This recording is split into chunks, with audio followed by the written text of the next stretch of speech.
Today we're gonna do a little different video where we look at a controversial statement. That's all the preface.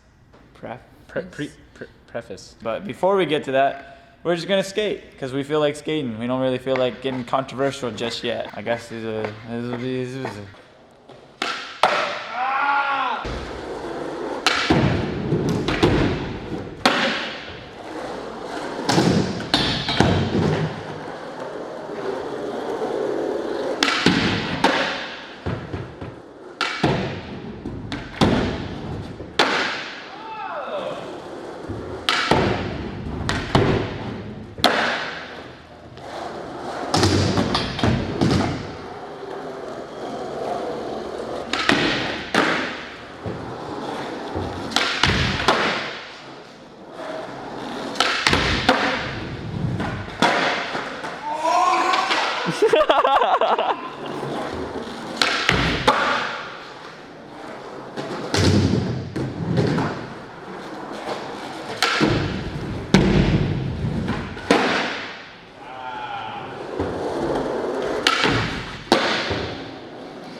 Controversy. Let's talk about it. So I'm watching this podcast called Break Check with Ethan and Ela from H3H3, and the guy talking basically says that he doesn't want his kids to start skateboarding and gives a pretty interesting answer to that.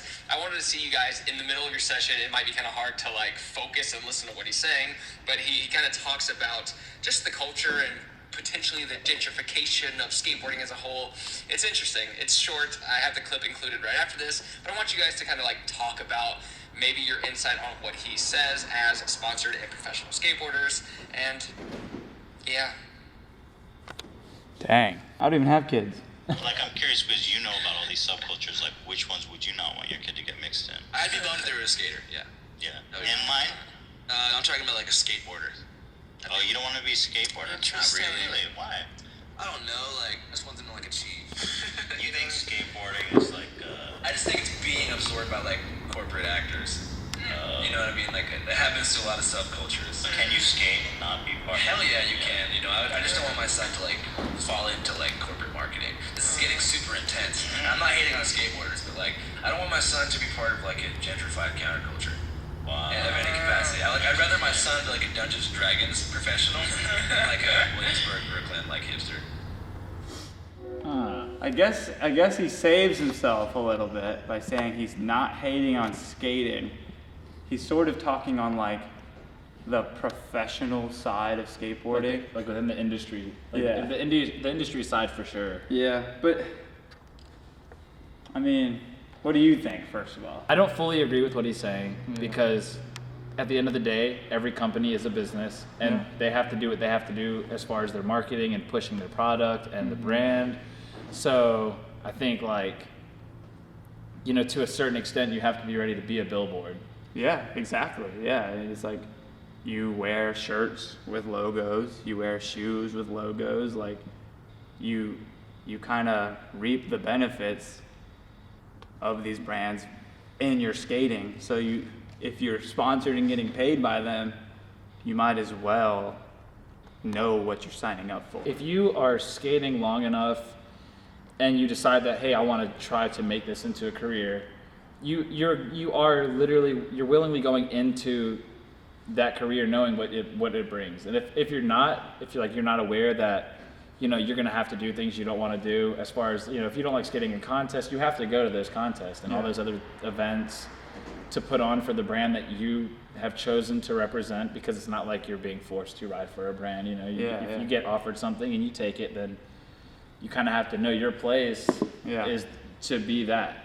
So I think I would love for my kid to be a skateboarder, because that means that they're like passionate about something. yeah, And especially if you know all the troubles and hardships that you're going to go through as a skater, and as a sponsor skater, you're going to get underpaid, you're going to be hurt sometimes, you're going to be battling, you know, and for him to still love it, that to me is epic. I'm like, yo, you found something you love so passionately that you would bleed and die for it. Like, I'm hyped on you if you're my kid and you started skating. You know, I think he's looking at it very monetarily. He's not looking at it like quality of life, you know. But if you made it to the point where, you know, skating for one of those big corporate companies is a thing, you obviously love it enough to have put that time in, and why wouldn't you want to like capitalize yourself on it? Like, why not make some money off of something that you love to do? Because you're not going to make it to it's not like you can just decide, hey, I'm going to be a professional skateboarder. It's like you have to work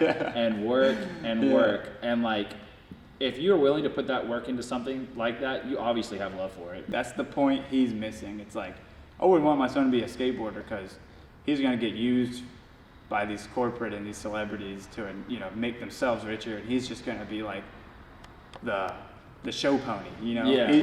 He's going to be the one that's out there battling in the streets while all these rich celebrities get to make themselves more famous. But it's like, dude, you can look at that negatively like that, but at the end of the day, like we just said, it's like that person loves skating, and that's why he's in that position. So it's like, if it was cheerleading, if it was rollerblading, if it was Daredevil, if it was parkour, you know, I would be proud of that person, you know, my kid or my daughter, you know, like, I don't know that I'd be like, ooh, you're getting into YouTube? Ugh.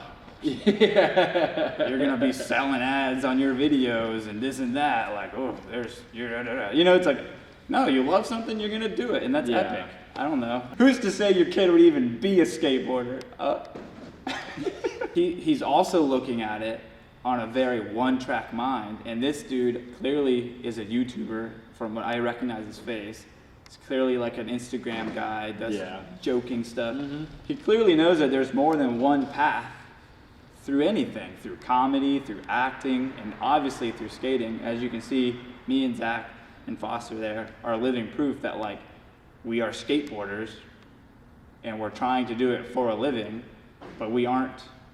We aren't some Calvin Klein ad, and we aren't some Adidas ad. Like, we're literally in a warehouse making YouTube videos, and this is our way of doing it that way, you know. And there's other ways too. There's Instagram. There's you know, there's Twitch streams. There, you know, I'm just saying, like, you can like become something without selling out. Yeah, there are like the less traditional routes that you can go. Yeah. And they're equally as cool to see the people that like pull through and make it in those different avenues of skating or whatever else it is, through like YouTube or, like you were saying, all those other streaming things. Like, and there's so many outlets to express your artistic abilities in any kind of aspect to it. I mean, like the YouTube skaters, in a sense, are like a subculture to skating as well. For sure. And they're doing everything completely differently, and it's equally as sick to me, because I mean, a lot of those people out there are still pushing it, like, as far as just doing, you know, like regular skating, and then like also the creativity to come up with different content all the time for everybody that watches it all the time, and to stay on top of that. I mean, they put in equally as much work as somebody that would want to go the traditional route and, like, you know, skate a contest or like put out all these street video parts. So if you're a celebrity and you're trying to endorse us, we'll take it. If you want to get into skating and you're afraid of what this guy's comments are about, whoa, I don't know much about skating, but I'm an aspiring skater, but I know who this guy is and I value his opinion, and he says that it's overrun by like culture vultures and celebrity endorsements and stuff. Maybe I don't want to be it. Don't listen to him. Just go fall in love with skating or go don't fall in love with skating. But like if you do fall in love with it, just skate, and if something happens and you get money for it, cool. You know, like don't think that it's like It's not something that you have to aim for within skating. I Yeah. mean, you can just skate and have fun and love it and not have to worry about any of the other things that come along with sure. the career side of it because Yeah. it's just fun. It's, yeah. At the end of the day, it is a toy that we all still play with. Yeah. If you liked what we had to say, subscribe us. And if You want to hear us talk about more subjects or, videos where we don't have to try hard with our skateboards, leave a comment and say, if you like Give to us hear a break. talk. yeah. If you think we are totally wrong, like this video. thumbs up. Yo, let's break the out. No, I'm kidding. Oh yeah, don't forget to rate us. We need high ratings. Yeah. Yeah. Ratings. Ratings. Ratings. The ratings, dude. The ratings. Monday, Wednesday, Friday. You know the deal.